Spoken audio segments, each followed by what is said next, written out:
สวัสดีครับพี่น้องประชาชนพี่น้องสื่อมวลชนทุกท่านที่อยู่ที่ห้องแถลงข่าวผู้ที่ติดตามชมจากทางบ้านนะครับ สืบเนื่องจากกรณีการปะทะในหลายพื้นที่ตามแนวชายแดนไทยกัมพูชาในช่วงตั้งแต่เมื่อวานนี้มาจนถึงวันนี้นะครับซึ่งท่านนายกรัฐมนตรีได้ออกแถลงการแล้วนะครับเมื่อสักครู่นี้ท่านรัฐมนตรีว่าการกระทรวงการต่างประเทศท่านศิรศักดิ์พวงเกตแก้วได้บรรยายสรุปแก่คณะทูตและผู้แทนองค์การระหว่างประเทศเกี่ยวกับพัฒนาการของสถานการณ์ล่าสุดนะครับวันนี้ก็มีผู้เข้าร่วมจากที่เป็นเอกอัครราชทูตนะครับ58ประเทศ1องค์กรและ2องค์การระหว่างประเทศรวมถึงสิ้น73คน ผมขอเริ่มโดยการสรุปประเด็นสำคัญที่ท่านรัฐมนตรีได้ย้ำต่อคณะทูต5ประเด็นนะครับประเด็นแรกสถานการณ์ในตอนนี้แสดงให้เห็นอีกครั้งหนึ่งครับว่าถึงการกระทำแบบเดิมๆเป็นแท็กติกของฝ่ายกัมพูชาที่รุกรานไทยก่อนแล้วก็ปฏิเสธว่าไม่ได้ทำรวมถึงเป็นการยั่วยุในรูปแบบต่างๆเช่นการลอบวางทุ่นระเบิดของกัมพูชาแม้นกัมพูชาจะพยายามสร้างภาพของการเรียกร้องสันติภาพและพูดว่าใช้ความยับยั้งชั่งใจแต่ในความเป็นจริงกลับเป็นฝ่ายทั้งยุยงยั่วยุและรุกรานก่อนข้อ2ไทยมุ่งปกป้องอธิปไตยและบูรณาภาพแห่งดินแดนของไทยดังนั้นเราจำเป็นต้องดำเนินการทางการทหารจนอย่างถึงที่สุดนะครับเพื่อปกป้องอธิปไตยและบูรณาภาพแห่งดินแดนข้างต้นข้อ3สาธารณชนไทยหมดความอดทนอดกลั้นต่อกัมพูชาที่ไม่เคยคำนึงถึงศักดิ์ศรีและเกียรติภูมิของไทยรวมถึงการที่คนไทยจะต้องเผชิญภัยคุกคามต่อความปลอดภัยมาครั้งแล้วครั้งเล่าเราจึงจะต้องปกป้องอธิปไตยและประชาชนของเราจนกว่าอธิปไตยและบูรณาภาพแห่งดินแดนของไทยจะไม่ถูกคุกคามข้อ4ท่าทีของไทยรวมถึงการปฏิบัติการทางทหารจะดำเนินไปจนกว่ากัมพูชาจะเปลี่ยนแปลงจุดยืนเช่นการเลือกเดินทางบนเส้นทางแห่งสันติภาพที่แท้จริงข้อ5ผมขอย้ำนะครับว่ากัมพูชาเป็นฝ่ายเหยียบย่ำข้อตกลงหยุดยิงและถ้อยแถลงร่วม Joint Declaration ซึ่งเราได้ลงนามร่วมกันไปเมื่อเดือนตุลาคมที่กรุงกัวลาลัมเปอร์อันนี้ก็คือ5ข้อหลักนะครับที่ท่านรัฐมนตรีได้พูดกับคณะทูตจากนี้เนี่ยผมขอเรียนประเด็นสำคัญของการสรุปบรรยายเมื่อสักครู่นี้นะครับโดยขอแบ่งออกเป็น3ประเด็นอันนี้คือประเด็นที่ท่านรัฐมนตรีได้กล่าวสรุปให้คณะทูตทราบประเด็นแรกนะครับกรณีการปะทะตามแนวชายแดนไทยกัมพูชาท่านรัฐมนตรีได้ชี้แจงถึงเหตุการณ์ที่เกิดขึ้นอย่างละเอียดนะครับโดยเรียงลำดับเหตุการณ์ในลักษณะของ timelines ซึ่งมีทั้งสิ้นประมาณ14ครั้งนะครับที่เป็นที่ชัดเจนประจักษ์ว่ากัมพูชาเป็นฝ่ายเริ่มการปะทะในครั้งนี้ซึ่งก็เป็นไปตามที่ทุกท่านทราบแล้วครับกรณีการปะทะตั้งแต่เมื่อวานนี้วันที่7ธันวาคม2568ฝ่ายกัมพูชาเป็นฝ่ายเปิดฉากยิงเข้ามายังฝ่ายไทยก่อนโดยเริ่มจากในพื้นที่ภูผาเหล็กพลานหิน8ก้อนอำเภอกันทรลักษณ์จังหวัดศรีสะเกษส่งผลให้ทหารไทยได้รับบาดเจ็บ2นายซึ่งฝ่ายไทยได้มีหนังสือประท้วงไปยังผู้สังเกตการณ์อาเซียนหรือ AOT เพื่อชี้แจงข้อเท็จจริงเกี่ยวกับเหตุการณ์ดังกล่าวแล้วต่อมาในช่วงเช้ามืดวันนี้วันที่8ธันวาคมนะครับก็ยังมีการปะทะอีกหลายพื้นที่โดยทหารกัมพูชาใช้อาวุธปืนยิงเข้ามายังฝั่งไทยอย่างต่อเนื่องและมีรายงานด้วยว่ากัมพูชายังได้เคลื่อนย้ายอาวุธยิงระยะไกลเข้ามาในพื้นที่จนถึงเมื่อเช้านี้มีทหารไทยถูกยิงเสียชีวิต1ท่านและได้รับบาดเจ็บ8ท่านกระทรวงการต่างประเทศขอแสดงความเสียใจอย่างยิ่งต่อการสูญเสียดังกล่าวและขอเป็นกำลังใจให้แก่ผู้บาดเจ็บครับล่าสุดฝ่ายกัมพูชายิงขีปนาวุธชนิด BM-21 ใส่พลเรือนในฝั่งไทยด้วยทั้งนี้ตามที่สื่อมวลชนต่างประเทศบางแห่งเน้นการรายงานข่าวเรื่องการโจมตีทางอากาศของฝ่ายไทยสาเหตุครับที่ไทยจำเป็นต้องใช้การโจมตีทางอากาศก็เนื่องมาจากสภาพภูมิประเทศที่ไม่เอื้ออำนวยให้ดำเนินการทางอื่นได้เนื่องจากพื้นที่ เต็มไปด้วยทุ่นระเบิดผมจึงขอย้ำครับว่าการปฏิบัติการทางทหารของไทยเป็นไปเพื่อการปกป้องตนเองหลังจากที่เราถูกโจมตีก่อนและเป็นไปตามหลักกฎหมายระหว่างประเทศโดยเฉพาะข้อ 51 ของกฎบัตรสหประชาชาติกฎการใช้กำลังตามหลักความจำเป็นตามหลักความได้สัดส่วนอย่างเคร่งครัดเมื่อคำนึงถึงความร้ายแรงของสถานการณ์และเพื่อป้องกันไม่ให้ฝ่ายตรงข้ามยกระดับความรุนแรงและเสี่ยงต่อการสูญเสียในอนาคตฝ่ายไทยจำเป็นต้องตอบโต้ตามหลักการที่ผมได้กล่าวแล้วโดยทุกปฏิบัติการของไทยจำกัดเฉพาะเป้าหมายทางทหารและระมัดระวังอย่างที่สุดไม่ให้เกิดผลกระทบต่อพลเรือนท่านรัฐมนตรีได้ย้ำกับคณะทูตในเรื่องนี้นะครับ3ข้อว่าการดำเนินการของไทยเป็นไปเพื่อ 1. ตอบโต้การถูกโจมตีก่อนก็คือ self defense นะครับ 2. เป็นไปตามกฎการใช้กำลังกฎหมายระหว่างประเทศและเป็นไปอย่างได้สัดส่วนและ 3. มีเป้าหมายทางทหารเท่านั้นดังนั้นฝ่ายไทยขอประณามอย่างรุนแรงที่สุดต่อการเปิดฉากยิงเข้ามาในดินแดนไทยโดยฝ่ายกัมพูชาซึ่งส่งผลให้เจ้าหน้าที่ไทยทหารไทยเสียชีวิตและได้รับบาดเจ็บหลายท่านอีกทั้งยังเป็นภัยต่อความมั่นคงต่อพลเรือนผู้บริสุทธิ์ที่จะต้องอพยพกันอย่างกระทันหันการกระทำดังกล่าวต่อเนื่องจากการใช้ทุ่นระเบิดสังหารบุคคลโจมตีไทยที่ท่านรัฐมนตรีได้เพิ่งได้เดินทางไปเปิดเผยหลักฐานและชี้แจงต่อรัฐภาคีอนุสัญญาออตตาวาเมื่อวันที่ 5 ธันวาคมที่เจนีวายังเป็นการละเมิดข้อตกลงทุกอย่างที่ผ่านมาอย่างชัดเจนทั้งข้อตกลงหยุดยิงและถ้อยแถลงร่วม Joint Declaration ซึ่งแสดงถึงการขาดความจริงใจในการแก้ไขความตึงเครียดระหว่างไทยกับกัมพูชาโดยสันติอย่างชัดเจนข้อ 2 เรื่องที่ 2 นะครับที่ท่านรัฐมนตรีได้สรุปให้คณะทูตได้ทราบคือผลกระทบของการโจมตีต่อประชาชนท่านรัฐมนตรีได้ชี้แจงต่อคณะทูตต่อว่าเป็นอีกครั้งหนึ่งที่การโจมตีของฝ่ายกัมพูชาทำให้ประชาชนไทยได้รับผลกระทบอย่างร้ายแรงซึ่งตั้งแต่เมื่อคืนพลเรือนผู้บริสุทธิ์ใน4จังหวัดชายแดนได้แก่บุรีรัมย์สุรินทร์ศรีสะเกษและอุบลราชธานีรวมทั้งสิ้นเกือบ 400,000 คนต้องอพยพไปยังพื้นที่พักพิงชั่วคราวเพื่อความปลอดภัยทั้งนี้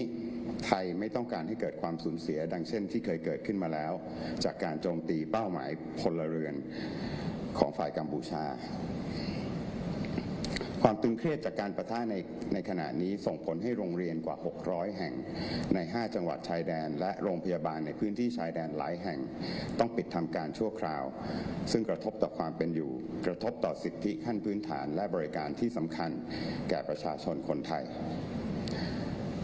ประเด็นที่ 3 และประเด็นสุดท้ายที่ท่านรัฐมนตรีได้สรุปให้คณะทูตได้ทราบคือการเผยแพร่ข้อมูลเท็จและข้อมูลบิดเบือนโดยฝ่ายกัมพูชานอกเหนือจากประเด็นการละเมิดข้อตกลงต่างๆโดยการโจมตีฝ่ายไทยอย่างไร้มนุษยธรรมแล้วท่านรัฐมนตรีได้ชี้แจงประเด็นที่ 3 ก็คือการออกมาเผยแพร่ข้อมูลที่บิดเบือนและให้ข้อมูลเท็จโดยไม่มีหลักฐานรองรับของฝ่ายกัมพูชาพฤติกรรมของกัมพูชาในครั้งนี้และครั้งก่อนๆยังคงชัดเจนว่าเป็นการสร้างสถานการณ์โดยไตร่ตรองไว้ก่อนและมีเหตุจูงใจทางการเมืองซึ่งเป็นรูปแบบซ้ำๆที่กัมพูชาได้ดำเนินการและใช้มาโดยตลอดโดยเฉพาะความพยายามเบี่ยงเบนความสนใจจากกรณีการวางทุ่นระเบิดในดินแดนไทยที่ไทยเพิ่งได้รายงานต่อประชาคมโลกเนื่องจากเหตุปะทะครั้งล่าสุดเกิดขึ้นเพียงไม่กี่วันครับ 2-3 วันหลังจากที่ไทยแถลงต่อที่ประชุมรัฐภาคีอนุสัญญาห้ามทุ่นระเบิดสังหารบุคคลหรือ Ottawa Convention ครั้งที่ 22 และได้เปิดเผยข้อเท็จจริงเกี่ยวกับการที่กัมพูชาละเมิดพันธกรณีด้วยการลอบวางทุ่นระเบิดใหม่ในดินแดนไทยหลายครั้งกัมพูชาพยายามสร้างภาพว่าตนเป็นฝ่ายถูกคุกคามหรือถูกรังแกมาโดยตลอดแต่ไม่สามารถตอบคำถามของประชาคมโลกต่อพฤติกรรมการละเมิดของตนเองและยังกระทำการยั่วยุให้ฝ่ายไทยตอบโต้เพื่อปกป้องชีวิตประชาชนไทยและรักษาอธิปไตยของเรา ท่านรัฐมนตรีได้ชี้แจงและยกตัวอย่างกรณีการเผยแพร่ข้อมูลบิดเบือนของกัมพูชาในช่วงนี้เช่นกรณีการใช้ภาพเก่ากล่าวหาว่าการตอบโต้ของไทยทำให้เด็กนักเรียนชาวกัมพูชาต้องวิ่งหนีอย่างชุลมุนโดยตั้งใจทั้งที่ได้ประกาศอพยพคนออกจากพื้นที่ดังกล่าวไปก่อนหน้านี้แล้วรวมถึงการที่หลายหน่วยงานของกัมพูชาพร้อมกันออกมาให้ข้อมูลเท็จว่าไทยเป็นฝ่ายเริ่มโจมตีก่อนจนเป็นเหตุให้กัมพูชาต้องตอบโต้เพื่อป้องกันตนเองในระยะเวลาสั้นแต่กลับมีเอกสารออกมาเผยแพร่ได้ในระยะเวลาไม่กี่นาทีหรือไม่ถึงชั่วโมงหลังจากการบรรยายสรุปในวันนี้นะครับกระทรวงการต่างประเทศก็ได้เชิญนอกเหนือจากการบรรยายสรุปให้คณะทูต70 กว่าท่านที่มาร่วมนะฮะสิ่งที่ได้ดำเนินการเพิ่มเติมเนี่ยก็คือได้เชิญเอกอัครราชทูตมาเลเซียอุปทูตสหรัฐอเมริกามาพบในฐานะประเทศที่เป็นสักขีพยานการลงนาม Joint Declaration กระทรวงต่างประเทศได้มีหนังสือประท้วงไปยังกัมพูชาได้มีหนังสือเวียนชี้แจงเหตุการณ์ให้ประเทศสมาชิกอาเซียนทราบมีหนังสือถึงเลขาธิการสหประชาชาติและมีหนังสือถึงประธานคณะมนตรีความมั่นคงแห่งสหประชาชาติ5 อย่างด้วยกันนะครับในสิ่งที่เราได้รีบดำเนินการในวันนี้ขอให้พี่น้องประชาชนมั่นใจครับว่าหน่วยงานไทยทุกฝ่ายจะทำงานอย่างเต็มที่และอย่างมีเอกภาพเพื่อปกป้องอธิปไตยและบูรณภาพแห่งดินแดนและความปลอดภัยของพี่น้องประชาชนคนไทยเช่นเดิมครับท่ามกลางความอ่อนไหวของสถานการณ์และการบิดเบือนข้อมูลข่าวสารอย่างต่อเนื่องและอย่างเป็นกระบวนการของฝ่ายกัมพูชากระทรวงการต่างประเทศขอให้พี่น้องประชาชนติดตามข้อมูลข่าวสารจากช่องทางการไม่ว่าจะเป็นจากรัฐบาลกองทัพหรือกระทรวงการต่างประเทศขอความร่วมมือครับพี่น้องสื่อมวลชนนำเสนอข้อเท็จจริงอย่างครบถ้วนมิใช่การเลือกนำเสนอเฉพาะบางส่วนเพื่อพาดหัวข่าวที่ดึงดูดความสนใจเท่านั้นผมเองจะออกมาแถลงข่าวเป็นระยะเพื่อให้พี่น้องประชาชนได้ทราบข้อมูลข่าวสารที่ได้ตรวจสอบแล้วอย่างทันท่วงทีครับนี่คือแถลงข่าวที่ผมมีในวันนี้ในเรื่องไทยกัมพูชานะครับผมขอแปลทั้งหมดนี้เป็นภาษาอังกฤษ Following the clash in several areas along the Thailand-Cambodia border since yesterday, the Prime Minister has issued a statement outlining the government's position. Just now, the Foreign Minister, Sihasak Phuongketkaew, gave a briefing for the diplomatic corps and international organizations to update them on the latest development of the situation. In attendance today were ambassadors from 58 countries, 1 organization, and 2 international organizations, totaling 73 participants. I would like to begin by summing up the 5 key points that the Foreign Minister has reiterated to the diplomatic corps as follows. First, the current situation once again shows Cambodia's repeated tactics by starting the conflict first, then denied its own actions, including continued provocation such as planting of new landmines. Cambodia tried to portray the image of calling for peace and restraint, but did the opposite. Second, Thai government's objectives is to protect our sovereignty and territorial integrity. Therefore, our military action will continue until such objective is achieved. Third, Thai people and Thailand has endured time and again threats to their safety and security. Cambodia's actions have always denied Thai people's dignity. Thailand's priority is to protect our sovereignty and territorial integrity. Our military action will continue until Thailand's sovereignty and territorial integrity are not being compromised. Fourth, Thailand's position, including military action, will remain unchanged until Cambodia changes its stance and pursue path of peace. Fifth, Cambodia is the one who trampled the ceasefire agreement and trampled the KL Joint Declaration signed in October. Now, I will provide three key points from the Foreign Minister's briefing to the diplomatic corps as follows. First, on the clashes along the Thai-Cambodian border, the Foreign Minister provided a timeline of incidents, 14 in total, in factual details. As you are all aware, yesterday, on the 7th of December 2025, the Cambodian forces opened fire into Thai territory in Phu Phalek, Payan Hin Pat Gon area, Kantaralak district,ศรีสะเกษ province. The incident led to 2 Thai soldiers being wounded. The Thai side has lodged a protest to the ASEAN Observer Team to clarify the facts surrounding the said incident. Later in the early hours of today, on the 8th of December,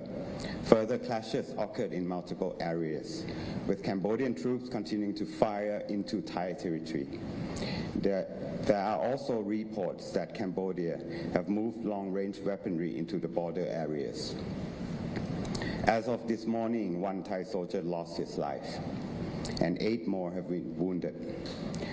The Ministry of Foreign Affairs expressed our deepest condolences for these losses and extend our support to those recovering from their wounds. The Foreign Minister have also shared with the diplomatic corps another alarming developments, which is that based on the latest report, the Cambodian side has fired rocket from BM-21 multiple rocket launches into civilian areas in Thailand. I note that some particular international media outlets have chosen to headline that Thailand has launched airstrikes into Cambodia. The reason why Thailand had to launch the airstrike is due to the geographical terrain that is full of landmines. We have no choice. Let me stress that Thailand's military operations are carried out in self-defense. Cambodia having attacked first. They are also strictly in accordance with international law, especially Article 51 of the United Nations Charter, the rules of engagement, and are also in compliance with the principles of necessity and proportionality. Given the gravity of the situation and to prevent the other side from escalating the violence and risking further severe losses, it is necessary for Thailand to respond based on the said principles. All operations of Thai forces are limited to military targets with utmost consideration in order that civilians are not affected. The Foreign Minister reiterated that Thailand's actions are undertaken, 1, in response to attacks and in self-defense, 2, in full compliance with the rules of engagement and international law and proportionate, and 3, exclusively directed at military targets. Thailand, therefore, strongly condemns Cambodia's act of opening fire into Thai territory. The clashes have resulted in the death and injuries of several Thai soldiers and pose a direct threat to the safety and security of innocent civilians. After the numerous incidents involving new landmines led by Cambodia, which the Foreign Minister himself has clarified at the State Party meeting of the Ottawa Convention on the 5th of December, which resulted in multiple Thai casualties. These actions constitute a clear and continued violation of our commitments previously agreed on by both sides, including the ceasefire agreement and the joint declaration. These also clearly reflect Cambodia's lack of sincerity in peacefully resolving tensions with Thailand. On the second point, the impacts of the clashes on civilians. The second important point the Foreign Minister made to the diplomatic corps was that the attack carried out by the Cambodian side have severely affected innocent civilians. Since last night, civilians in 4 border provinces, Buriram, Surin,ศรีสะเกษ and Ubon Ratchathani,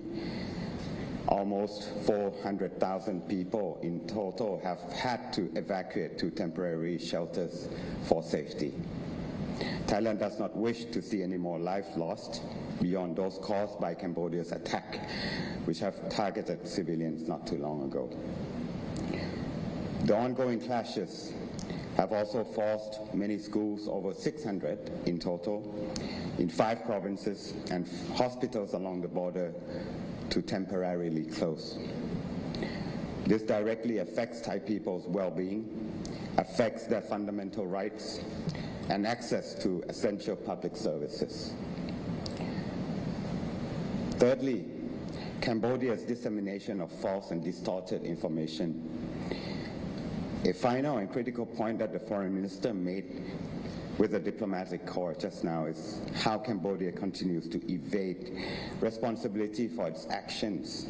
through its repeated release of false and baseless information and accusation. Thailand has seen time and again Cambodia's politically motivated, provocative and deliberate fabrication of scenarios. This is a recurring pattern it has consistently employed. This is particularly evident this time around in the attempt to deflect attention from the landmine incidents on Thai territory. The latest clashes occurred merely days after Thailand's statement at the 22nd meeting of the State Party of the Ottawa Convention, where Thailand exposed Cambodia's violation through repeated landmine placement within Thai territory. Cambodia has persistently portrayed itself as victim and the side that is under threat, but always fails to answer to the international community's observation regarding its own violation, which are documented. Cambodia continues to provoke the Thai side, necessitating our response to protect our people's lives and defend our sovereignty. The Foreign Minister shared with the diplomatic corps some key examples of Cambodia's dissemination of distorted information as follows. First, Cambodia's use of old footage, falsely claiming that Thai defensive action caused Cambodian school children to flee in panic, even though an evacuation of residents from the area had occurred days ago. Second, the fact that several Cambodian agencies have, along the same line, immediately disseminated false information alleging that Thailand initiated the latest attack and claiming that Cambodia was compelled to respond in self-defense. Following today's diplomatic briefing, the Ministry of Foreign Affairs has met with the Ambassador of Malaysia and the Charge d'Affaires of the United States as witness countries of the signing of the joint declaration. The Ministry has also issued protest note to Cambodia. We have also circulated a diplomatic note to all ASEAN member states, a note to the United Nations Secretary General, and we have also written to the President of the United Nations Security Council to clarify the incident. I would like to reassure the Thai people that all our agencies will work with full dedication to duty and in unity to defend our sovereignty, territorial integrity, and ensure safety of the Thai people. To conclude, given the volatile situation and Cambodia's systematic and ongoing disinformation campaign, the Ministry of Foreign Affairs urges the public to follow news and information from official channels. Channels like the government, the military, and the Ministry of Foreign Affairs. We urge the media to present the facts in their entirety rather than picking and choosing what would attract attention in headlines and that risk inaccurate reporting. I will continue to provide press briefing on the situation to ensure our people receive verified, accurate, and timely information. Thank you for your attention. I'll now open the floor for any questions if you may have. ผมขอเปิดให้มีคำถามได้นะครับ สวัสดีครับณภัทรจากสำนักข่าว NHK นะครับผมเดี๋ยวผมขออนุญาตถาม2คำถามแล้วก็ขอคำตอบเป็นภาษาอังกฤษนะครับผม Firstly, what is the current status of the KL peace accords? And secondly, earlier when you said that military operations will continue until Cambodia returns to the path of peace, is this path referring to the 4-point agreement, or is Thailand seeking further commitments from Cambodia? Thank you. On your first point about the status of the joint declaration, and this is the exact same question that the foreign minister has answered, responded to the diplomatic corps. You will have to go and ask the Cambodian side what they want to do with the joint declaration. We are in no position to answer that at this moment. Cambodia has violated everything. The peace agreement, including the joint declaration. As for the military undertakings that I have said will continue. It will continue until we feel safe. It will continue until our sovereignty and territorial integrity is not on the line.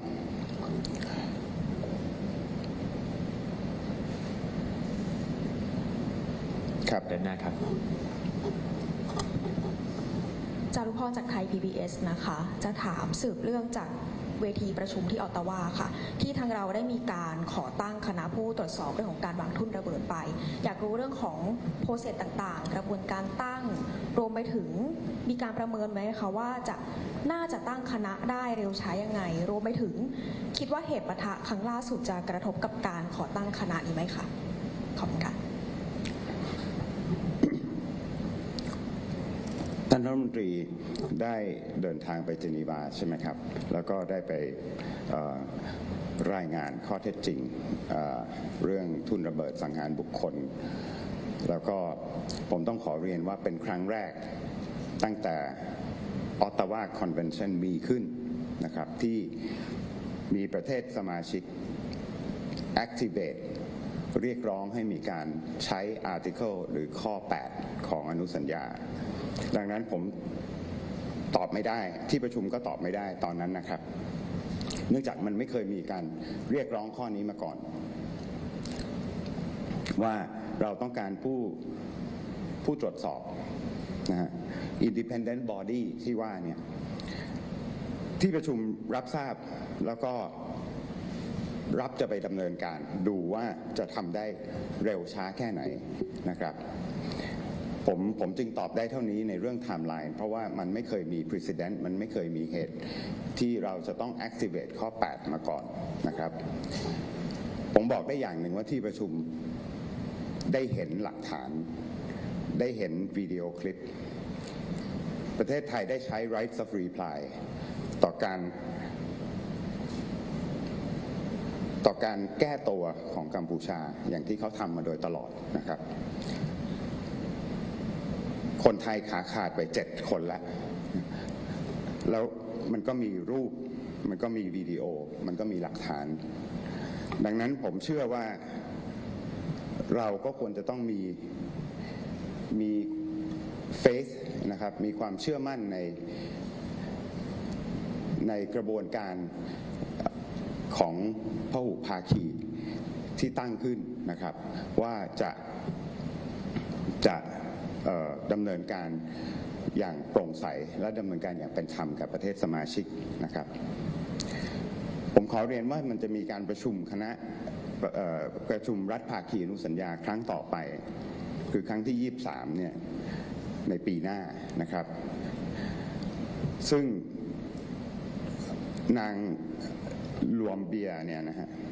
เอกอัครราชทูตผู้แทนถาวรแซมเบียประจำเจนีวาเนี่ยจะเป็นประธานการประชุมท่านรัฐมนตรีก็ได้พบกับท่านนี้ด้วยนะครับคือประธานคนต่อไปท่านได้พบกับสมาชิกที่สำคัญหลายประเทศมากทั้งในรูปแบบทางการและนอกรอบเพื่อเรียกร้องความเป็นธรรมให้กับประเทศไทยและได้ทำทุกวิถีทางครับที่จะให้มีคณะผู้ตรวจสอบเพราะว่าเรามั่นใจในความโปร่งใสในระเบียบกฎความมีหลักฐานข้อเท็จจริงของเรานะครับ ก็ตอบได้เท่านี้ก่อนนะครับ เชิญด้านหน้าครับ Can I ask you? Yes please Mr. Maban go ahead Yeah, hi, Marwan Mark of Nigeria. Just on the meeting the foreign minister participated in Geneva, I mean, under Article 8, there are 3 options to pursue as part of this independent fact-finding mission that he's mentioned. One is, of course, to have a joint effort involving Cambodia. A second option is to seek the officers of the UN Secretary General. And the third is to do it within the Mine Ban Treaty Convention. Which of these 3 options is the Thais exploring? And if you have, because given the tension now, wouldn't the first option become somewhat problematic? Thanks. The reasons why, we have thought about it thoroughly, and we have consulted all parties concerned within Thailand. All parties, I mean parties that involves demining, like parties like TMAC, Thailand Mine Action Center, who were there with us as well. We deem that we have exhausted all options, and we deem that with the evidence and facts that we have, and indeed we have presented to the conference of the parties, we deemed it necessary, and we have no options but to activate Article 8. And if Cambodia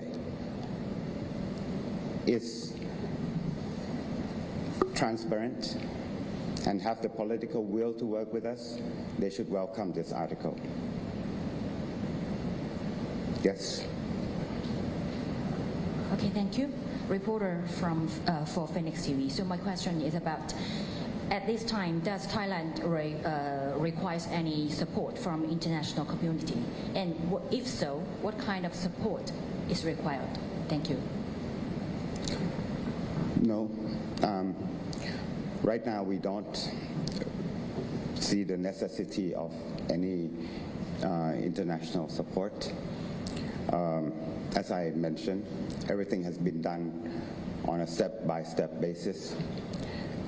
in line with international law and in line with the principle of proportionality. For the time being, Thailand will manage to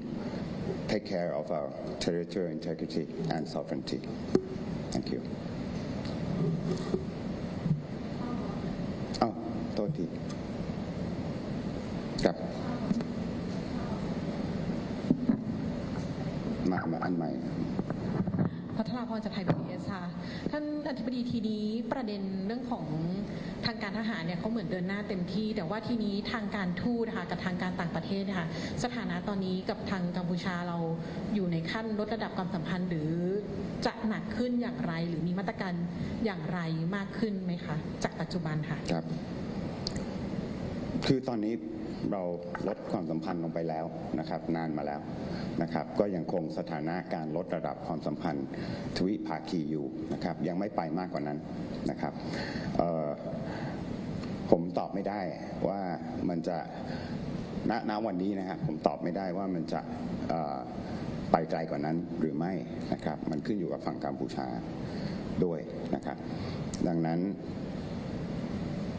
สิ่งที่เราทำได้ตอนนี้ก็คือเราพยายามดูแลคนไทยนะครับซึ่งเป็นแมนเดตหลักของรัฐบาลของไทยของกระทรวงการต่างประเทศที่อยู่ที่นู่นนะครับเราก็จะต้องคอยประเมินสถานการณ์ไปเรื่อยๆผมคิดว่าคงต้องเป็นรายวันนะครับครับโอเคนะครับถ้าไม่มีคำถามอะไรแล้วขอบพระคุณมากครับสวัสดีครับ